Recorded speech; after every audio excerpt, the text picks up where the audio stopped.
a big welcome, each one of you, each one of us, as we welcome Dr. Shomali and all our friends, because he's here, but he's not alone. You know, he's accompanied by many people whom I see faces. They're just among us because we are one family.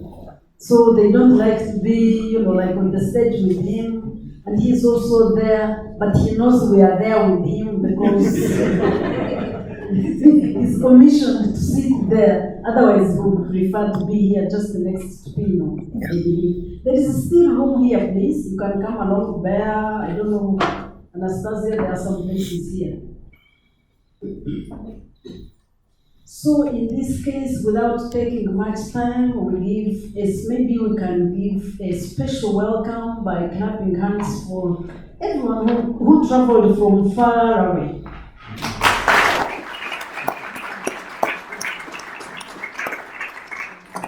Because we have our scholars, but we also have Carlo here, who's not from Milan.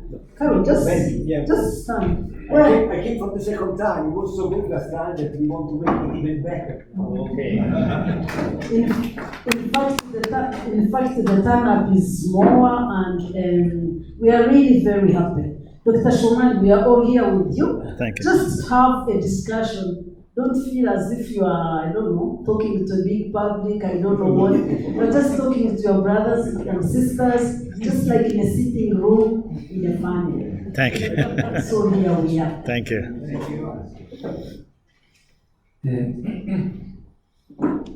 Okay, maybe everybody already knows Dr. Shomali, but just two words to introduce. He's a founder director of the International Center of Islamic Studies in University of Qom, Iran, if I'm not mistaken. In seminary, yeah. In seminary, yeah.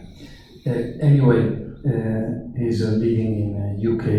Okay, he has lots of experience in interreligious dialogue. He will share with us many things.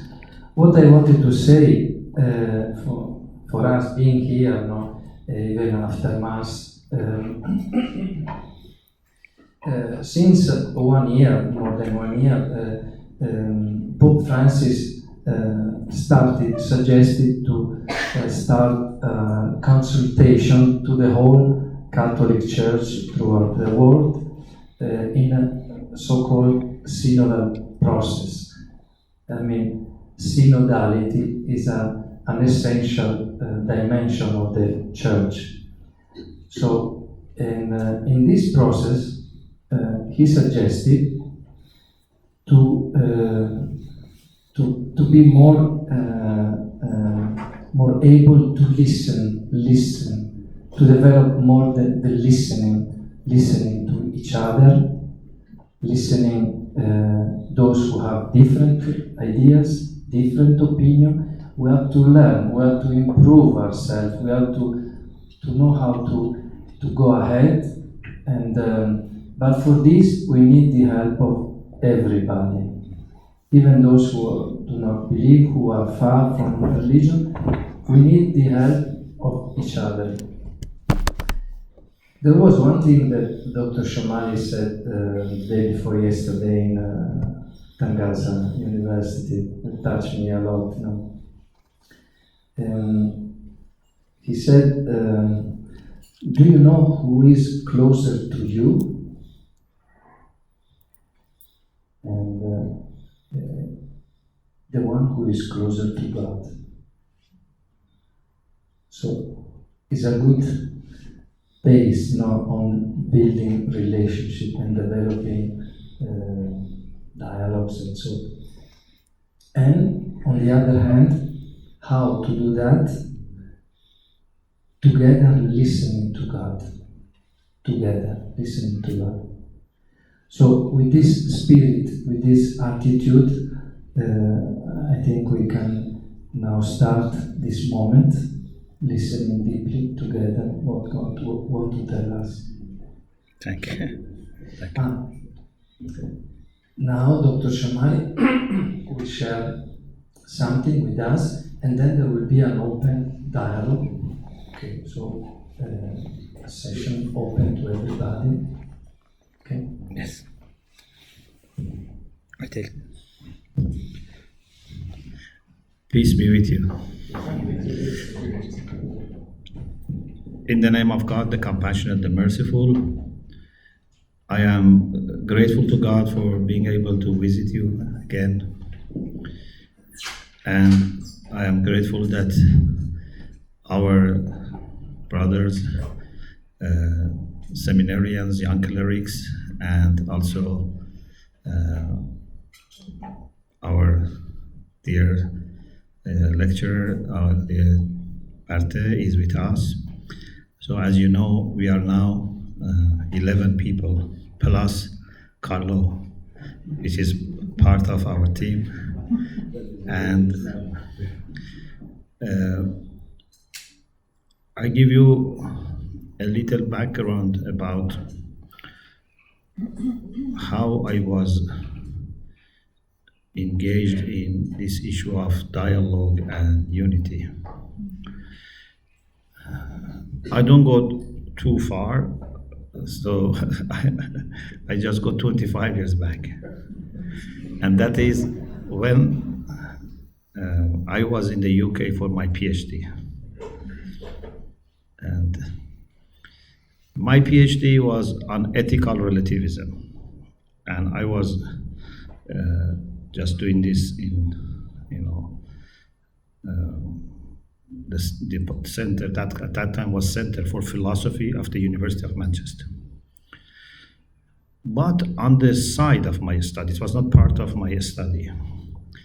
On the side of my study and on the side of my responsibility as Imam of the Iranian community, because we had lots of Iranian students, and I was asked to also be at their Imam. I said, this is great opportunity for me and my wife, who is also from seminary of Qom. She's a graduate of seminary. It's a great opportunity for both of us to explore Christianity. And in Iran, we don't have large Christian population. There in some cities, not in all cities. They are there for a long time. So, for example, Armenian Christians are there even from before Islam. We have Assyrians, for example. But the number is not that much, and so it's not easy that every Iranian Muslim gets chance, to know about Christianity. But when we were in the UK, we thought this is a good opportunity that now we are here for a few years to know more about Christianity. What type of Christians we were looking for? Christians who are practicing. Because if someone is not practicing, if someone is not going to the church, then cannot represent Christianity to me. And if someone has not taken his faith seriously, I don't know whether he can take me also seriously or not. So we need someone who is committed to their faith. Some people may think that I, as a Muslim Imam, prefer Christians who don't go to the church compared to those who go to the church. But it's quite opposite. I prefer the people that go to the church. Even when we were in Manchester, for my second son, we were looking for a place, for preschool. We had Iranian school, but we needed a preschool. And there was a Catholic school. And I went to see the priest because it was difficult to register. We arrived in the middle of the year. And I said to the priest, I am a Muslim Imam, and I prefer my child studies here than in a secular, state, school. And he was, happy, and then he facilitated. And then after us, many Iranians took their children there. So We are looking for some Christians who are practicing, but at the same time they are open, because those who are practicing, some of them are open-minded, some of them are closed-minded. We have it in Islam, we have it in Christianity, we have it everywhere. I sometimes say faith is like a kind of, camera or telescope or, lens. Faith should magnify for you greatness of God, greatness of our journey towards God, and therefore makes other things smaller.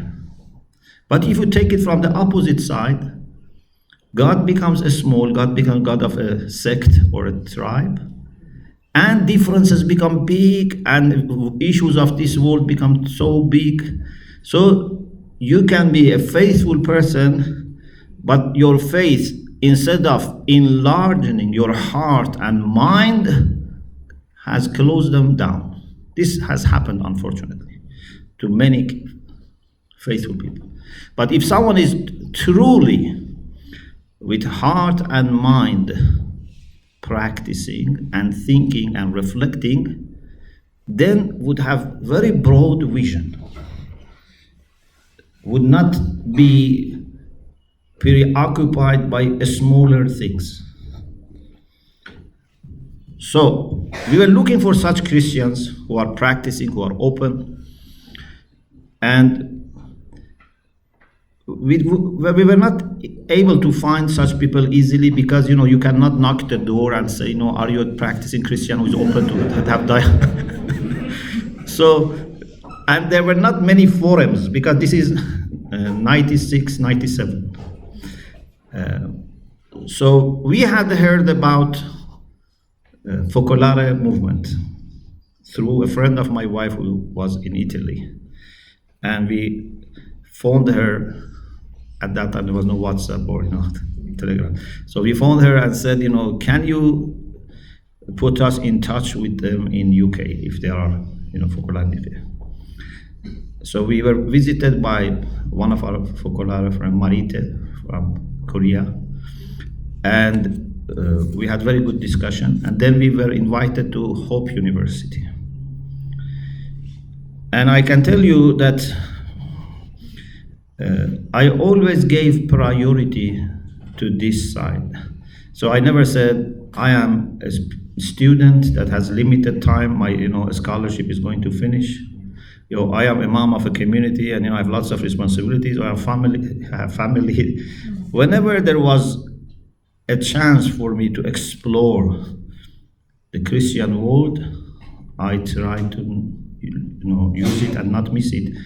And therefore, as soon as we were invited to a day meeting in Hope University, organized by Focolare, we accepted, we went there, and it was great, because by that time we were for some month, maybe a year, I don't remember exactly when was the first one, almost a year or less, more or less. So we were in a secular society. We had our own community, but our own community was small compared to the whole Manchester. And we visited people who talk about God, love, unity. It was amazing. It didn't worry us but they are Christians, they are not Muslims, they are not, believing in the Quran. No.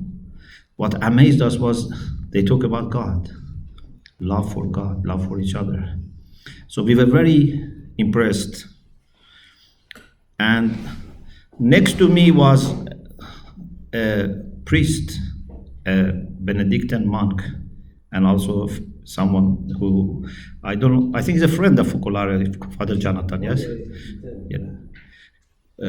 He's not like Focolare, but he's very closely connected.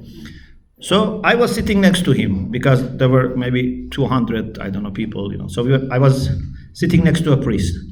This is the first time in my life I sit next to a priest.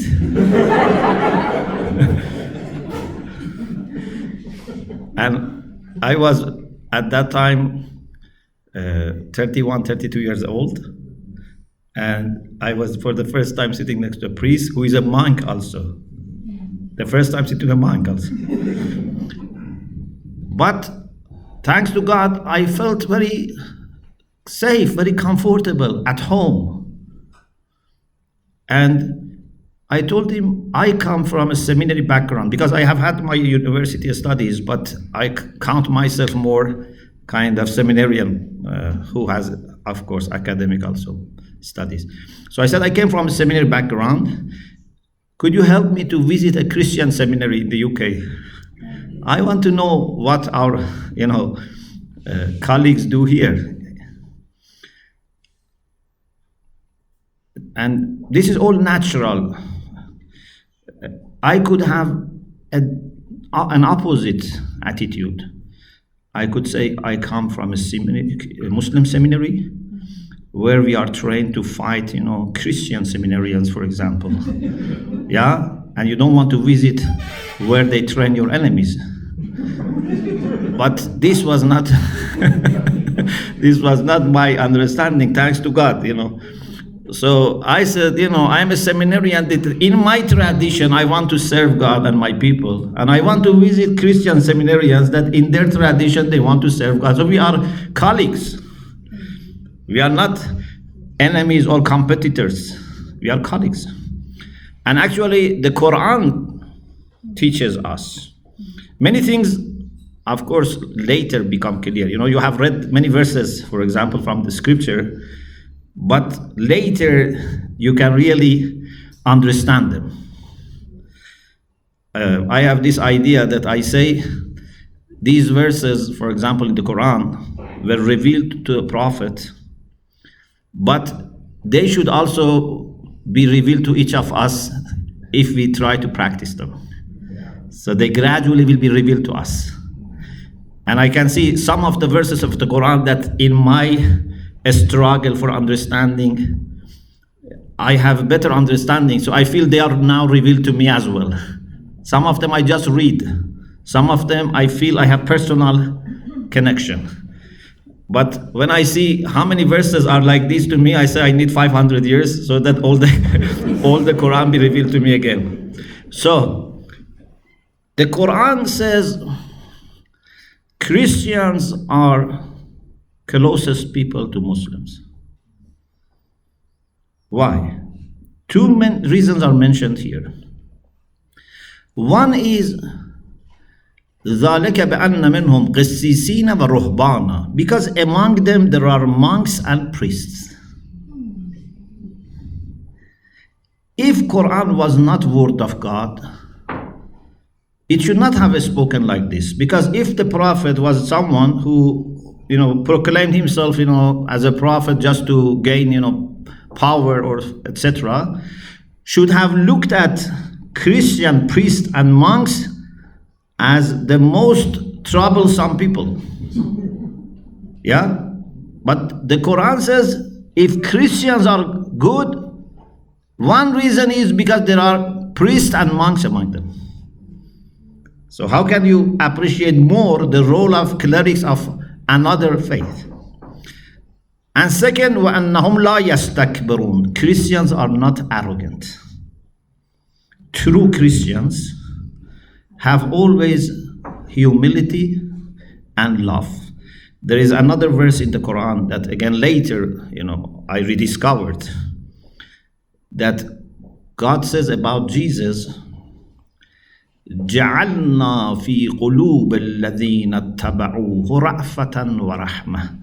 God says we put in the heart of those who follow Jesus affection and love. This is amazing, because in our terminology we say we have two types of ja'al. Ja'al means to make something. Sometimes it is legislative. So when God makes a legislation, this is ja'al. And God has made this legislation for all people that they should love. But when God is saying that we made this in the heart of the followers of Jesus, this is not legislation. This is generation of love in their hearts.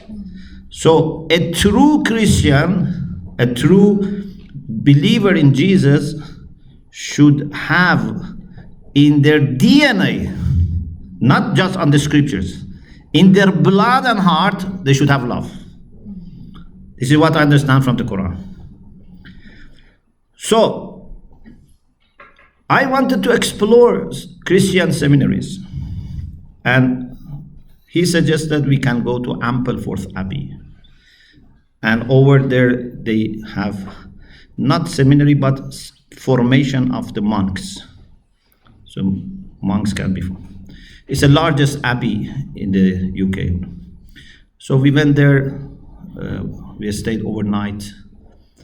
So 2 days, 1 night we were there, and I talked with the abbot, with monks. I attended the prayer offices. I very much like their, prayers of Gregorian chant. And for me, although everything was new, but everything was beautiful. Many times, things which are new, we tend to develop question mark, suspicion, sometimes hatred, and sometimes enmity. But if you can go a little bit deeper, see that there are common roots. So I could see people who have different buildings, different habits, different prayer, different language, Gregorian chant. I could be troubled by all these new things. But I tried to see all of these as signs of love for God. Yeah? If you have some flowers in your house, your garden, you enjoy looking at them. And if you go to someone else's garden and you see new flowers, you should enjoy them too. You shouldn't say, these are all strange to me, I don't love them. So, I loved the atmosphere of monastery. Thanks to God, we kept continuing. And this then expanded and expanded. I went to different places in the UK for the Anglican Church, for the Catholic Church, visited many Focolare houses. And then 1999 we went to Italy for the first time. We were invited by Focolare for the Muslim convention. We were more than 300 people. And there was Eve of Millennium. There were programs in Vatican. We met the Pope. 2000, I went back again to Italy. One of my friends, Dimitri, you may know Dimitri Brigant. So he was in the UK before then. At that time, he was in Rome. I said, Dimitri, I want to come alone, because that time we were 300 people, to explore more.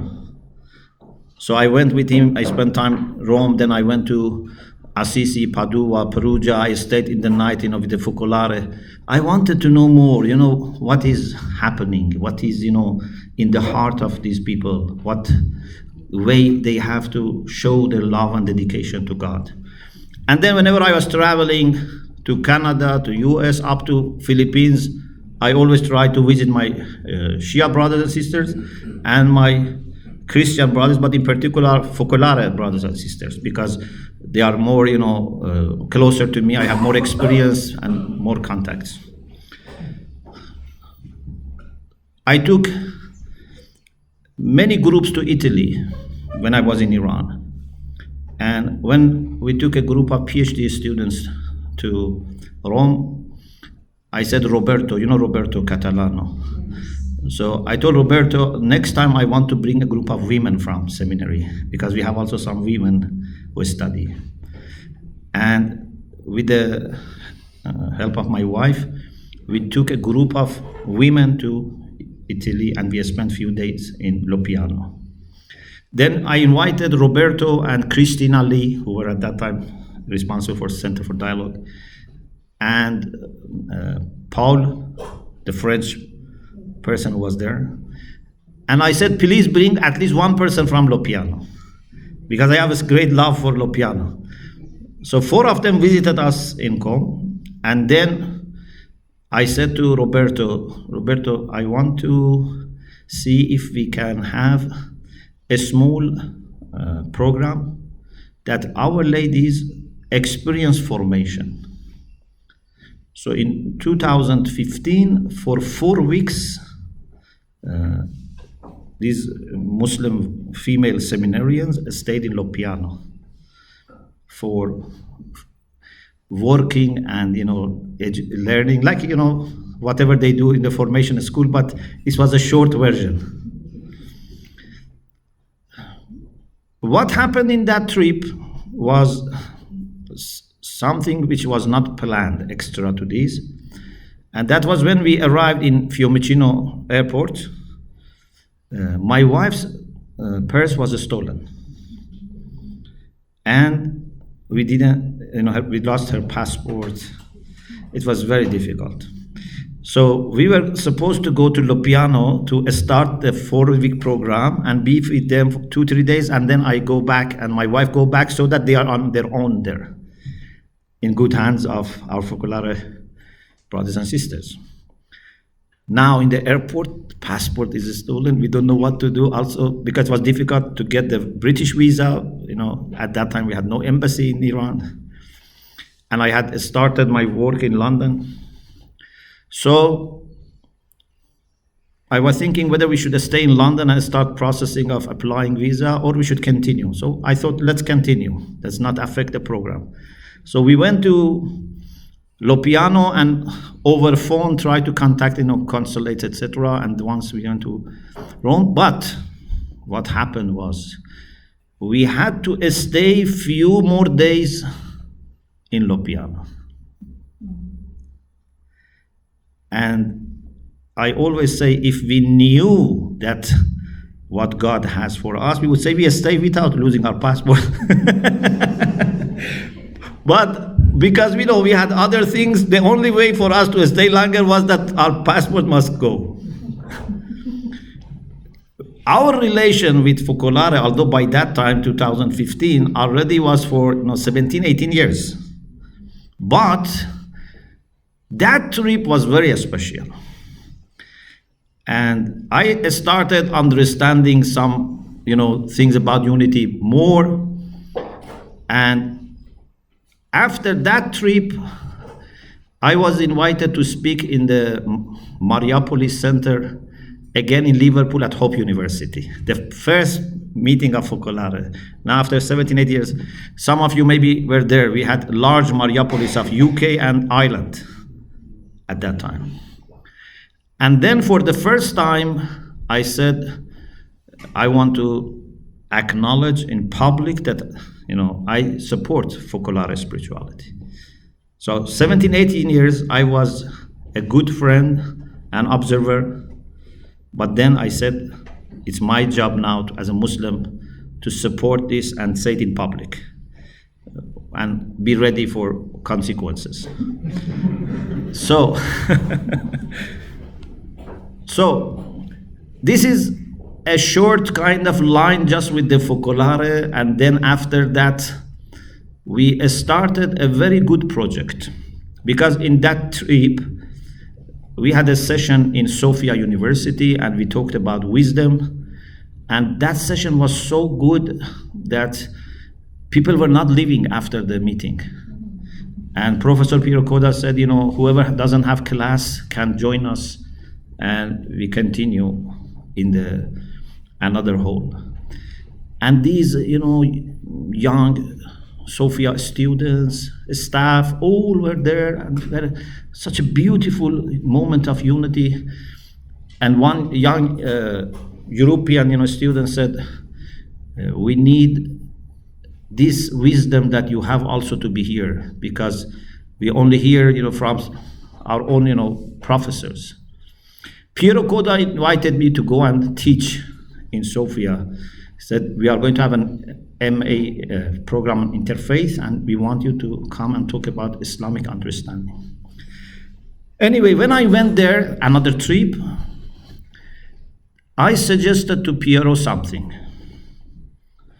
So it's all years of knowing, and then I, in my heart, was prepared, to support. I said to Piero, I know you are committed to unity. You are dedicating your life to this spirituality of unity. I know that I am trying. I am not maybe that dedicated like you, but I am trying. But it seems to me we are stuck. We are not going that much further. In other words, I didn't see it to say it to him, but this is my interpretation now. In other words, we managed to establish some level of unity, but mostly in our own communities, but not cross, communities. So I said, I am now in the UK. It's very close to Italy. I can come every 2-3 months. And as brothers, we sit, share our thoughts, and see what God wants from us. We don't want to just introduce ourselves or show how great is our faith. Yeah, because most of dialogue is like this, yeah? Everyone wants to say how great we are, in our tradition. And they pray to God, please help me to show that how beautiful is our faith, how great is our teaching, But I said we have passed that stage. We want to sit together, share our thoughts, but invite God to talk to us. He said that's a very good idea. Later he said many times that he felt this is from God. So he said we can do it. What should we call it? I said I haven't thought about it, because I didn't know he's going to accept, so that I prepare a name, Then came to my mind wings of unity. And wings always has to be 2, not 1. Even if you have very large wing, you cannot with one wing fly. We need Muslims and Christians to work together. Of course, we don't exclude anyone. We can engage others as well. But we are at a level now that we can fully understand each other, love each other. So I said Wings of Unity might be a good name. He welcomed the idea. And later we know that Coda means tail. So we have 2 wings and a tail. We can, we can fly well if the Holy Spirit, of course, helping us. So thanks to God, we started. And people of course, I forgot to say, Piero suggested to make pact of love. So we made also pact of love. Then Piero said, he was very busy, but he said to his secretary to bring the diary.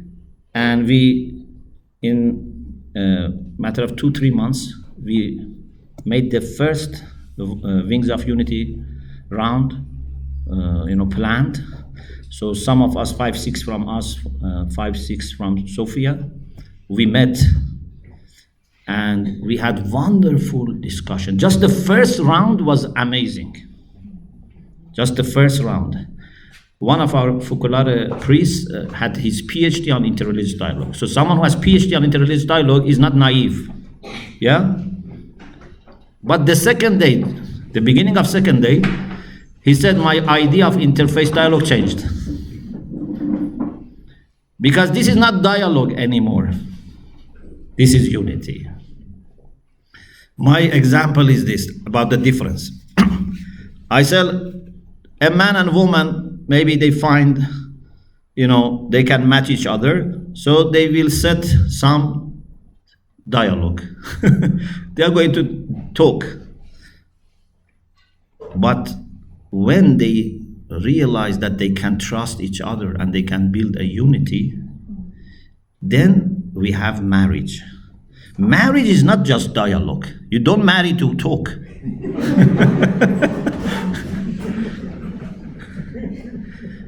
Marriage is to create a unity.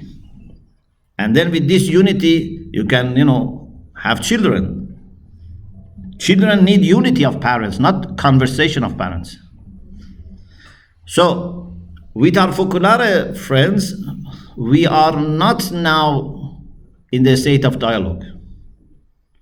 We are in a state of unity.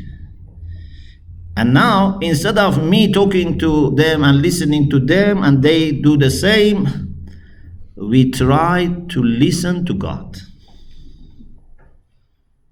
We need to make ourselves silent. You know, one of the problems, not everyone or every group, but as a common problem among faithful people, is that we get used to speaking so much on behalf of God that we don't let God speak. God wants to say something, but we say we have everything written. What do you want to tell me? Our theologians, our priests, imams, they have said everything you wanted to say. We cannot welcome new inspirations coming because we have closed our mind. But in these wings of unity, we try to listen to God, give God a chance to talk. But I shouldn't say to God, God, I am meeting Piero. He's a Christian, I'm a Muslim. Could you please guide me and inspire me? I want to share your wisdom to Piero. Or Piero says, God helps me to show Muhammad, what, new wisdom you have for us. No, this is selfish. We should say to God, God, please guide us, inspire us. It can be through me, it can be through him, it can be through someone from outside. Maybe we meet, but then we go outside, someone says something that God wants. We shouldn't make any condition for God. We should not say, God, we should be always the people who represent you, who interpret what you want. So we listen together to God. When you have dialogue is good, I'm not against dialogue, but I'm saying it's not enough. Because when you have dialogue, you are not listening to God. You have memorized what God has said, but then you are talking to each other. But we want to be in the presence of God and listen to God together. And it has been so helpful for even, for us as people who have decades of studies. So many new things we have discovered. Because we sincerely sat and wanted to understand the will of God. Just, I tell you one example, maybe funny example, that how God, helps us. So when we planned for the first round of dialogue, we fixed the dates, but we had to then discuss the details and what was the topic. So we received an email from our friends from Sofia about the topic. And because they are Italian and they wrote in English, it was not very clear to me whether they mean we should talk about the unity of God or unity in God. It was not clear. Then we thought, okay, let's talk about unity of God and unity in God. And this became such a blessed motto for us. It's so beautiful. And no one, can resist attraction of this. Unity of God and unity in God. Just as an example, when in September 2017 we came here, we had Catholic Shia dialogue for the first time in Africa, but we had 2 half-day program at the University of Tangaza. And the theme was unity of God and unity in God. And the people in Tangaza were so happy that they said every year we should have a conference on this, a course. So this year was the 3rd course. Again, unity of God and unity in God. In many countries, even in Canada with Roberto and Rita, we had a panel in Parliament of Religions in Toronto on unity of God and unity in God. This is just the title of our first round, but has been so blessed. And we decided to have a program for the youths. Then in 2018 in August, we went to Tonadico, to Dolomites. Some 30 Shia youths and some 20 Catholic youths. We were there. It was amazing. And these youths are practicing Muslims and Christians, but when they saw unity among us, they accepted quickly. Because, we say it took us by that time 20 years to reach this point. But you don't need to wait 20 years. This is a lake. It's made over 20 years, but now you can dive into it. You don't need to make another lake. So we need to spread this to the youths. So thanks to God, what we have been doing these recent years is that when it comes to here, so every year we try to send some of our clerics from Qom to Tangaza and then Mariapolis. So this is the third year for Tangaza and second year coming to Mariapolis. And we hope we can continue. We also take groups to Monte. We have been 3 times to Monte to see the formation, to show our appreciation of these youngsters who are in the formation, and also to tell our people about our unity. Our very last trip before COVID was March 2020 to Monte. And also every year, more than once, we go to Lopiano. Just in May, we had another week of unity in Lopiano. So as I said over tea, I have this plan in my mind, if God helps me, that every year we send a group to Monte, a group to Lopiano, a group here. All these 3 places have a special place in my heart. And in this way, we can little by little expand. And each of us, then we can share the news with other people. We are not that big, we are not that powerful, but I think unity doesn't need except a sample. If you can show the sample, everyone is going to try it. And it's so beautiful. I have never seen anyone, even some people who had no experience of interreligious dialogue, to be present and not appreciate. They just need to see and let stereotypes go away. I have much more to say, but I thought maybe this way is better instead of talking about theological discussions, and then maybe in afternoon we can talk about this. And I love to listen to you, your questions, comments, whatever you want to share. Thank you very much.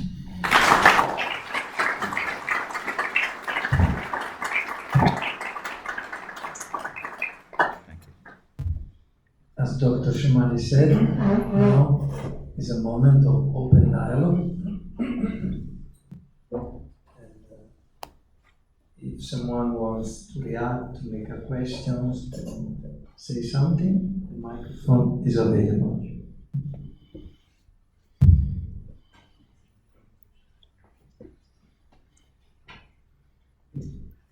Thank you very much. Yep.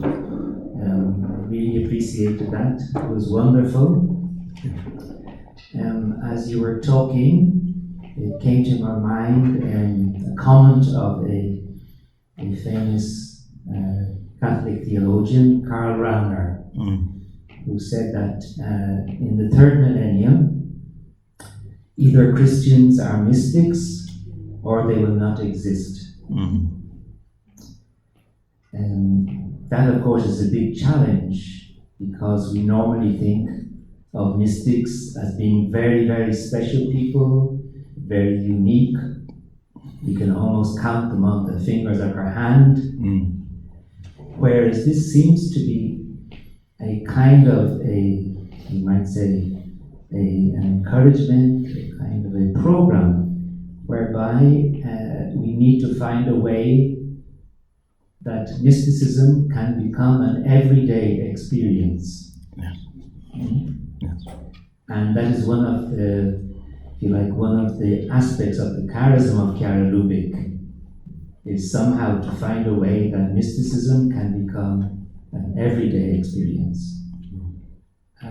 In your own experience, how do you understand the way in which mysticism in your own tradition, in the Islamic tradition, can become an everyday experience. Yes, as you said, of course, our expectations of mystics are very high. Yeah, so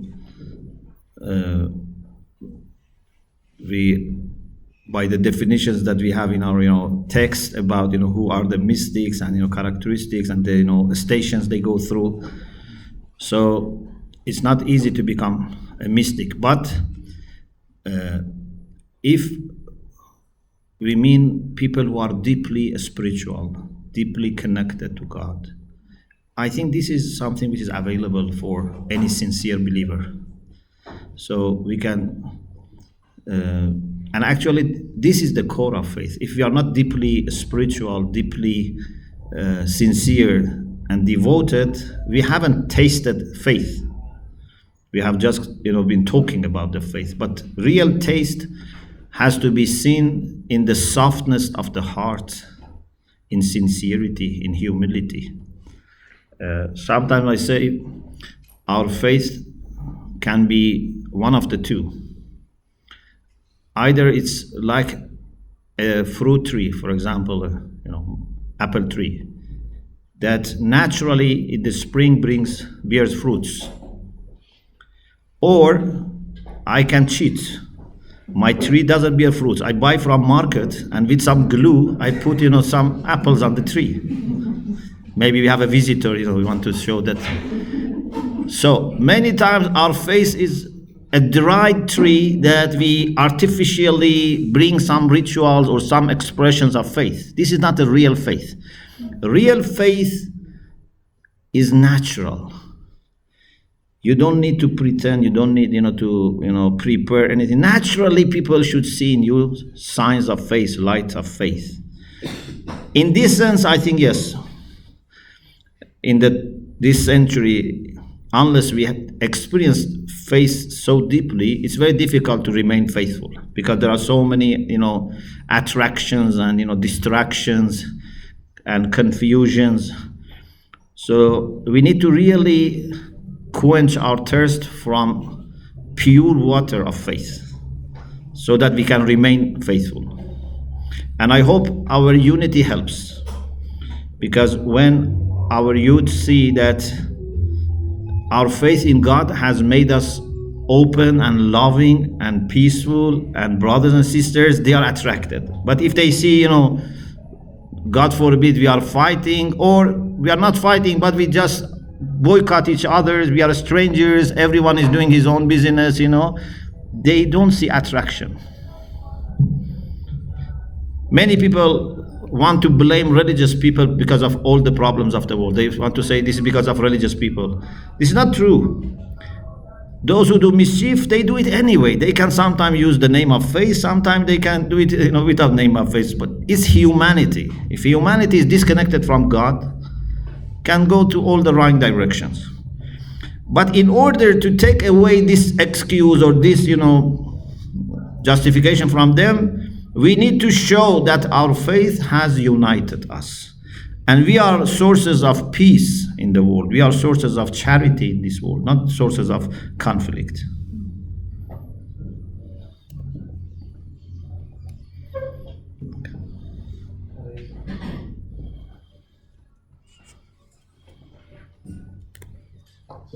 Thank you, Dr. Shomali. You're welcome. I would like to ask your experience when you meet that people, because in every religion there is the extremist. Those people cannot accept, even they are seeing your life, they are seeing what you are living as a testimony, they cannot accept. According to your experience, what is your reaction when there is people like that? Yeah. Unfortunately, no faith is immune to extremism. This can happen to, any religion, any faith. Even if you are the most peaceful faith, again, some people find a way to interpret it in a radical way. the Quran introduces itself as the book which shows the ways of peace. Yeah, Yahdi bihillah man ittaba'a ridwanahu subul as-salam. Subul as-salam means ways of peace. But if I understand the Quran in the way that Quran suggests to me to be a warrior and always fight, this is my misunderstanding. Quran says God is sent as mercy for mankind. If I am not mercy to mankind, so I'm not a follower of the Prophet.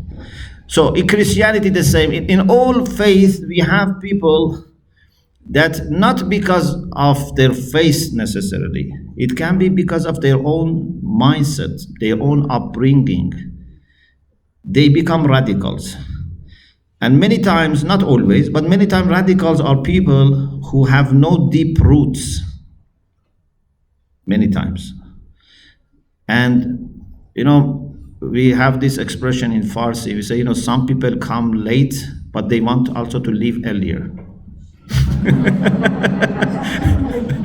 So some people join faith late, but they want to do something heroic so that sooner than others go to heaven. They rush. This is the problem. Then they think through charity they cannot go quickly to heaven. So it's just through killing and doing something extraordinary. So, but extremism has different levels. Some people are not that extremist, but for example, they are very close-minded. They are so much emphasizing on all the details, and for them, details are principles. And principles can easily be sacrificed for those details. If love is a principle, then details should not be prioritized over the principle. But some people do the opposite. So, what's the best way? I think the best way is education. We cannot confront these people, in my experience. If you want to confront them, they become more fanatics. You have to be patient. You have to receive wounds, but be patient and try to change them by a good example, by education. And also try to prevent extremism by investing on education of youngsters, proper religious education, so that before they pick up this virus, they are immune. But we are hopeful because we know that God supports whoever is working for the truth, for mercy, for peace, for justice. Especially when we are together, I'm sure God is helping us more. I have this example also I want to share with you. I say, imagine you have a grandfather with two uncles, or one uncle and aunt. So you, your siblings, your father and mother are one family. Your uncle, aunt, children, they're another family. They are your uncle, aunts, you love them, cousins, you love them, but that's separate family. Your relation with your parents and siblings is different from your relation with your cousins and uncle and aunt. Yeah, it's separate family. You love each other, but separate. But for your grandfather, both are his family. And for us, it's very difficult, unless we really train ourselves, to put ourselves in the position of grandfather. The maximum we can do is to love them, but we can never feel as one united family unless you rise to the level of grandfather. So for God, believers in God in different traditions, I'm not saying they are all equal or they are higher. I'm not talking about that. I'm saying certainly they are all family of God. And we should try to look at others through the eyes of God, not through our own eyes. Because through my own eyes, I cannot see them as my family. But through eyes of God, I can see as my people. And our faith has to teach us this, how to look at things from eyes of God. Not to force God to look at things through your eyes.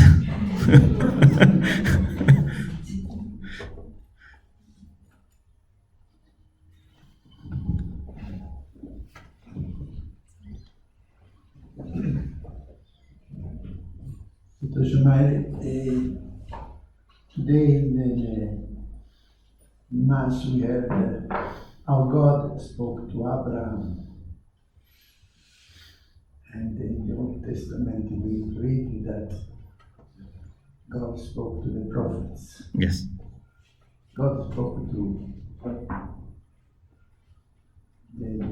Muhammad. So then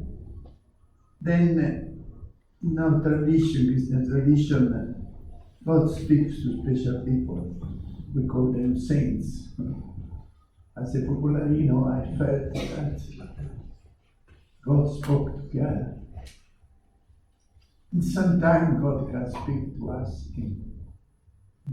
deep in our hearts. What is this? There is a tradition of this in your Muslim faith. Yeah. Of God spoken to people. Yeah. You know, our understanding of God is that God is always a communicator. He's educator, he's sustainer, he's also a communicator. He has different ways of communicating to humanity. There are ways that he has communicated to all of us through our conscience. He has communicated to us through the prophets, either by sending message through angels or, from behind a well, as it spoke to Moses from a bush. But every sincere person can hope that God may inspire them. They may not hear a voice or they may not receive the angel, but God can inspire them. We have famous hadith, narration, that if someone for 40 days purifies himself or herself for God, do everything for 40 days just for God, then fountains of wisdom will flow from your heart to your tongue. We believe that the Holy Spirit has different tasks. One of them is that when God wants to inspire, then it can happen through the Holy Spirit. But at the same time, we have to be careful. So we should not easily accept that something is coming from God unless we check and we see the results. Especially if it is about, for example, ourselves. We have to be careful because sometimes it can be temptations or satanic suggestions, or sometimes can be just my personal thought and later I realize it was a mistake. But certainly it's possible that God would inspire, communicate to people.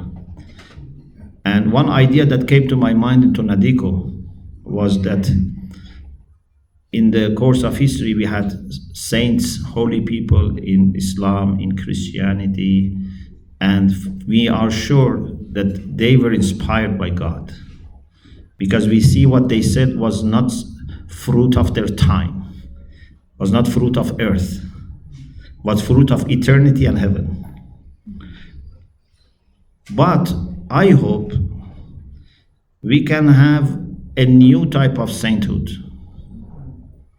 And that is, instead of one Muslim saint or one Christian saint, we can have collective sainthood of united Muslims and Christians.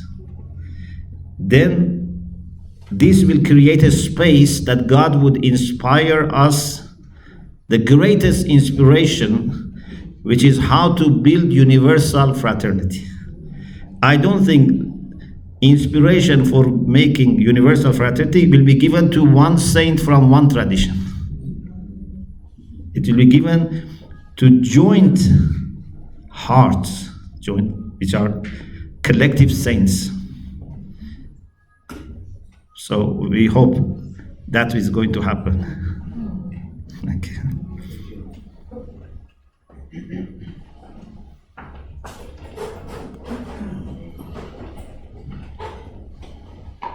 Thank you. Yeah, welcome. I want to ask you a personal question. If you, Yes. when you are starting to have the inspiration to do what you're doing right now, and you started asking around the Christians to try to understand the Christianity view, surely you had opposition. As you said, you're an imam. Maybe you had opposition from other people, other imams, or if there are people above you, I don't know. But what if, because I have encountered such people who are above me, who can control my life, but they are kind of extremists. So what if you are in a position like that, if they give you an ultimatum to either stop or face consequences in that matter, what do you actually do?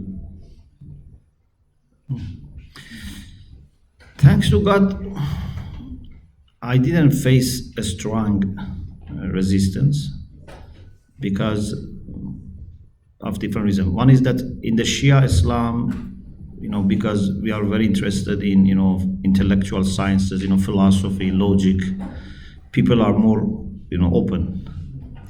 Plus, because of my background, because I have, a strong Islamic education, and I come from conservative places, if they call it. Okay, so I don't come from a liberal university. But at the same time that I have very traditional study, I have this understanding. So no one can say you didn't study, you didn't, have good teachers. This is the second reason. The third reason is that I am very careful also. So I take risks, because without taking risks you cannot make success. But I take measured risks. Okay? So I wait and calculate and see. And also I don't say whatever I believe in every place and in every language. So I have a policy what to say, where to say. But now I am more open after certain stage. A time came that I received lots of pressure, because not interfaith, but because another thing, which was not disconnected but different. And pressure was so high that in 10 days I lost 8 kilograms. So much of pressure, and then it continued for 2-3 years. I had to make some changes in my career, but thanks to God it's okay now. But generally it's because in our community people understand, most of the people, maybe it's 1%, less than 1%, they don't understand, and they have not that much following. So thanks to God it's going well, but we always try to pray and ask people to pray. And the main challenge also could be your own mistakes. I think people and civilizations are more destroyed by their own mistakes than by enemies.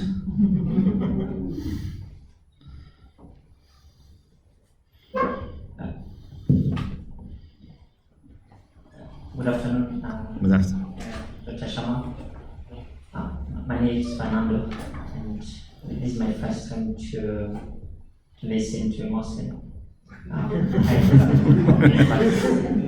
participating in entire talk, but it's rare to see a Muslim sitting next to a priest, as you said, or to someone else from maybe Protestant religion.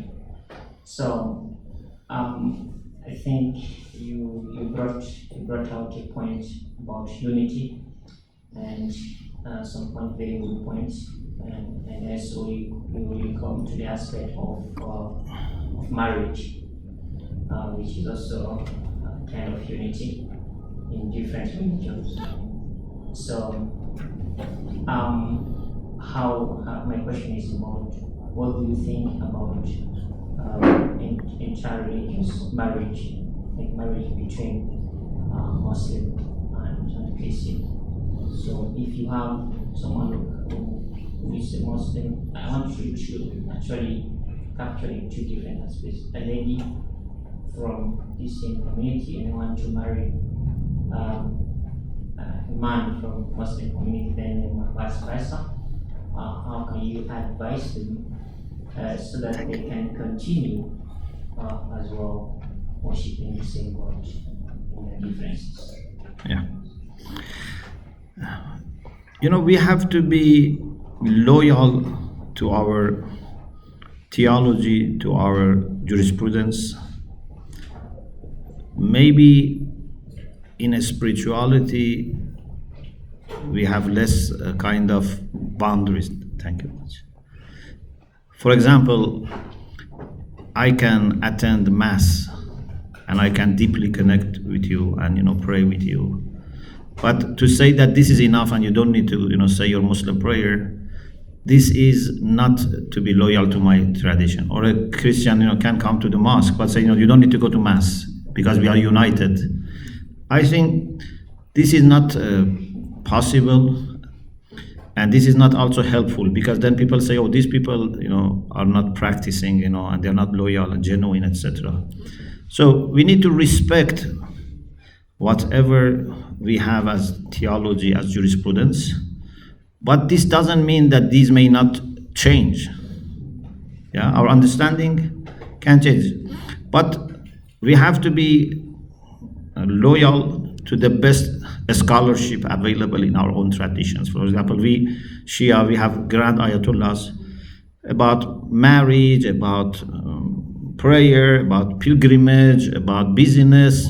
For my practical laws, I have to find the most knowledgeable and pious ayatollah, which is grand ayatollah. It is between me and God that I have checked who is the best, most knowledgeable and most pious. So I follow my authority when it comes to these issues like marriage, divorce, inheritance, etc. And I expect Christians also should do the same. But as I said, sometimes things can, understanding sometimes can change, sometimes also don't change because they are so obvious in their tradition. And also, interfaith marriage or interreligious marriage, it can have advantages and it can have disadvantages. So if we had no kind of rules already, so it's not necessarily going to help bringing communities closer. Unfortunately, for example, sometimes I say this, sometimes marriage doesn't work and we have, breakdown, etc. If two sides are Muslims, they fight each other, but at least fight remains in Islam. Or two sides are Christians. But if we have one Muslim and one, Christian, and then they fight, then Muslims and Christians may fight. So there are many issues about upbringing children, etc., how these children are going to be later, So there are lots of things to consider, and in any case, I think every person has to refer to their own religious authorities. Yes. Maybe, sorry, the last two questions. Okay. Yeah, thank you very much. You're welcome. Yeah. No, in fact, it has been a great occasion also to listen. But when you were speaking, I had some thoughts that were coming in my mind. I said, yeah, it's a pity that we could not invite at least one of our Muslim friends or an imam that we know who could also come to participate at this meeting. Because in a certain way, we are all Christians, the majority here, and maybe Catholics. And it is good to listen to this, but I think also we need to do something, as we say, Now, we don't need to make this experience for 20 years, Yeah. but we just need now also to jump in this Yes. and we start to swim now. Because at times also, most of the Christians, when we come from dialogue with the Muslim, there's always this distance. Maybe the other person wants to conquer me, maybe I want to conquer the other person. You see, there's always this difference like that. And at a certain point, that dialogue is not there. We just dialogue, and then we go home, as we say. So nothing happens, This is what I want to know. How can we, also as a community, not to think of conquering the person, but to have this dialogue. Yeah. Simple dialogue in which there is this mutual respect. Because at times this is some of the things that blocks, that divide us. You say we go there to dialogue already, we have our mind with what we want to say, and the other person, the other side, as we said. And so this the chat is not there. Yeah. So we remain a bit like this. So at times this is what at times blocks us, because maybe we remain as normal friends, but to arrive at this point where it's no more dialogue but unity, that we feel brothers and sisters, we respect each other, that there is one thing which unites us, the God of Jacob, the God of Isaac, the God of Abraham, which is what we want to live. Yeah.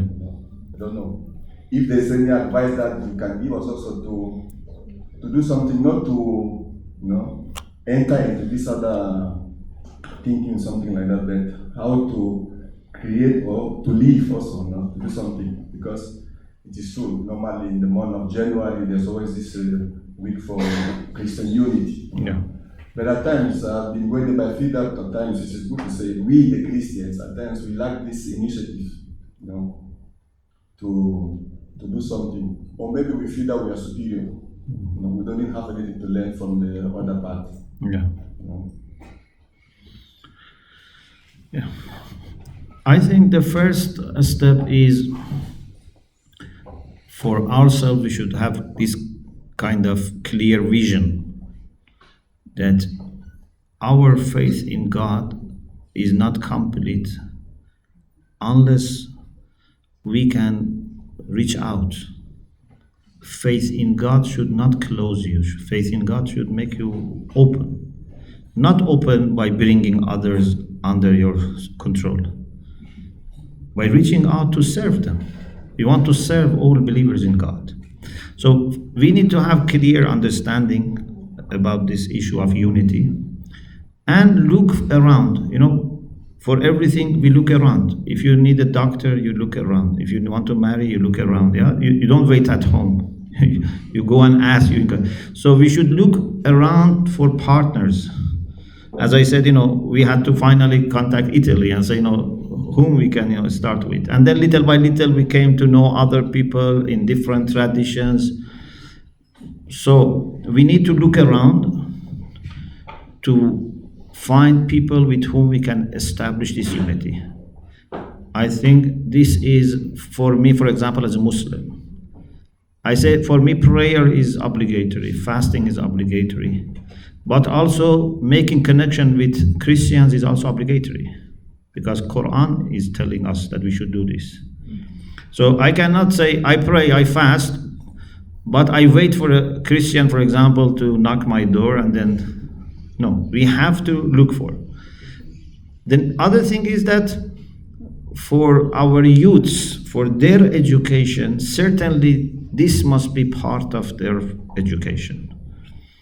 Because in the past, this is my understanding, I shared this first in University of Palermo. I said, in the past, our understanding of identity was more exclusive. In the sense that, for example, if there are Christians and Muslims in a village, for you to say to your child, what does it mean to be a Muslim, was enough not to be like them. Not to go to their mosque, not to be like them. That was easy. Or for example, in Northern Ireland, maybe, Catholics and Protestants. Yeah, the identity to a great extent was by saying that we are not like them and they are not like us, This kind of understanding of identity is based on, I think, fear is based on limited experience. And this, if it worked in the past, which I don't think it worked, but it's not going to work today. Because today we are so mixed everywhere that we cannot say, we are not like them, We need to have a different way of forming our identity. By saying that to be a Muslim means what? To be a Christian means what? Means to have faith in God, to do charity, to be person of prayer, etc. And also to have this understanding about people of other faiths. These are your friends. We are Muslims, but the Christians in our village are our friends, our brothers and sisters. There are things that we can do together. This has to be now part of our formation. So this is why in our institute we have lots of programs, but this trip is part of the formation. Or I have online program with people in North America mostly. We take them to also Lopiano, we take them to Monte. We also have our own retreats. It's all together. So I don't think a Muslim teacher can do really great service to his students if he doesn't prepare them for today's world. The same with Christians. If you are a good Christian teacher, you have to give them good understanding of what should they do with people of other faith. Not what should they do as a kind of to protect themselves, as to reach out. Yes.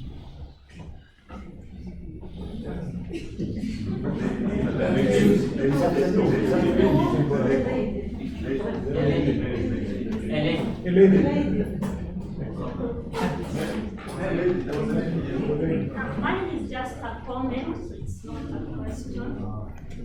Assalamu alaikum. Alaikum salam. Thank you. You're welcome. You've shared an experience that you lost a passport in Italy, and we confirmed that maybe it was the will of God. Because by then I was also in Lupiano, and we shared that moment with the ladies. Oh, you were there? Yeah. Oh, good.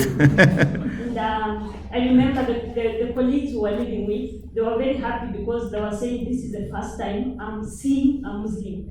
Not even listening but seeing a Muslim. And then we worked together with them, and they were very happy. They said in their mentality they thought Muslims were very different. But for them it was God's will. I remember also the experience in Monte when you came for the COVID. It was during the COVID moment, and I remember when the planning group, and we called you to ask you if really you want to come, because at that time the borders were closing. But I remember in the phone you said that yes, this is the will of God for us to come in Monte, and we are not going to close. If God can close the border, then we are not coming. And then you came, and we had a week, and it was wonderful because we had different classes and we could share the different experiences. Yeah. And also with the 1 month baby who was around in that group, it was really a good light. And I remember the last person to leave the country and the border was closed that night. So it was a good moment, and thank you very much. Thank you. Thank you very much. Thank you. So it's amazing. We met in Lopiano, Monte, and here. Very good.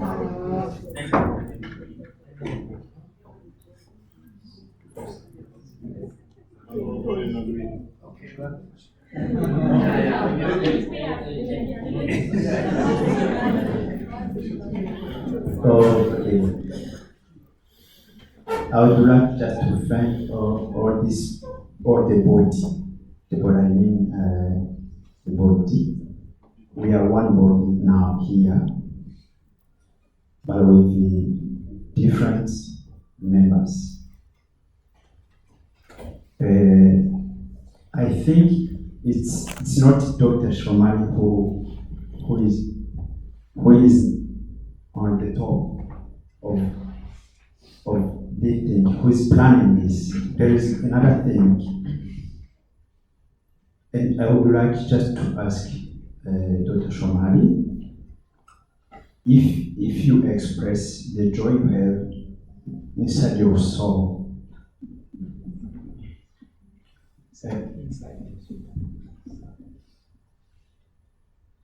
if